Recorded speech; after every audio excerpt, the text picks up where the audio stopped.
Les États-Unis ont testé un missile balistique intercontinental nucléaire à partir d'un site en Californie, le deuxième lancement dans une semaine, au milieu des tensions croissantes avec la Corée du Nord.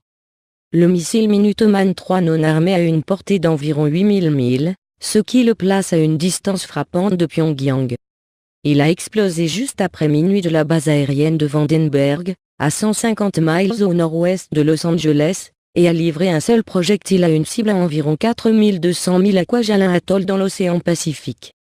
Le test, qui a duré 10 mois pour planifier, était le dernier conçu pour vérifier la préparation et l'exactitude d'un système d'armes qui fait partie de la force nucléaire américaine. Les États-Unis ont environ 450 missiles de ce genre. Ce fut le deuxième lancement en 7 jours de la base côtière de la Californie centrale. La semaine dernière a été repoussée de l'automne. Le colonel Chris Moss, commandant de l'aile spatiale de 30 ans de Vandenberg, a déclaré que le premier test avait été une démonstration importante des capacités de dissuasion nucléaire de notre pays. Ces lancements Minuteman sont essentiels pour vérifier le statut de notre force nucléaire nationale et démontrer nos capacités nucléaires nationales, a-t-il déclaré.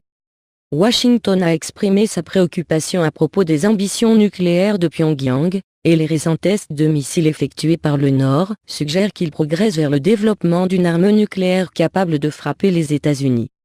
En réponse, les États-Unis ont envoyé des navires de guerre dans la région pour empêcher la Corée du Nord de mener un autre essai nucléaire. Donald Trump a déclaré lundi qu'il serait disposé à rencontrer le dictateur du pays, Kim Jong-un. S'il me convenait de le rencontrer, je serais absolument honoré de le faire, a déclaré le président. Pendant ce temps, la Chine a appelé toutes les parties dans l'impasse à rester calmes et cesser d'irriter les uns les autres. Nous exhortons de nouveau toutes les parties concernées à rester calmes et à faire preuve de retenue, à cesser d'irriter les uns les autres, à travailler fort pour créer une atmosphère de contact et de dialogue entre tous les côtés, et chercher à revenir au bon chemin du dialogue et de la négociation dès que possible, a déclaré le porte-parole du ministère chinois des Affaires étrangères, Zhang Xuang. Des tensions croissantes poussent également le Japon à envisager de laisser tomber sa charte pacifiste.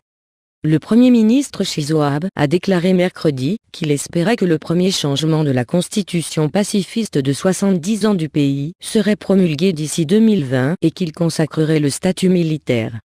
En vertu de l'article 9 de la Constitution, le Japon a toujours renoncé à son droit de guerre et a interdit le maintien d'une armée, bien que les gouvernements successifs l'aient interprété pour permettre à un militaire exclusivement pour la légitime défense.